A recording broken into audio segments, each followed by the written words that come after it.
Good afternoon, ladies and gentlemen. This is Carlton Smith of the National Broadcasting Company speaking to you from the American Airlines hangar at Chicago Airport in Chicago. Mrs. Franklin D. Roosevelt, wife of the President of the United States, has just come in. She's standing now at the door of the plane talking to the Postmaster General, and perhaps we can get just a word from her before she walks down the gangplank.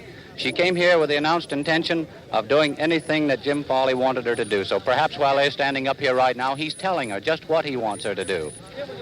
Mrs. Roosevelt, we have just a word from you, please. Well, they want you to... We can't get her eye for just a minute, but now I think we can get it up there. We have just a word, Miss Roosevelt. What shall I say? How did this trip compare with the one 8 years ago? I had a very, very smooth trip, and I'm very glad to be here.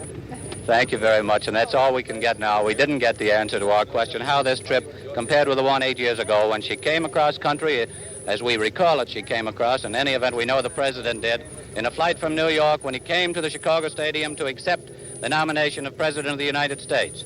And now we believe that he's going to accept tonight, but in any event, Mrs. Roosevelt is going to appear before the Democratic National Convention tonight and will make a brief address there. She's made a non-stop flight, which she said was very smooth, from New York in just a little over 4 hours, and now she's here at the airport, and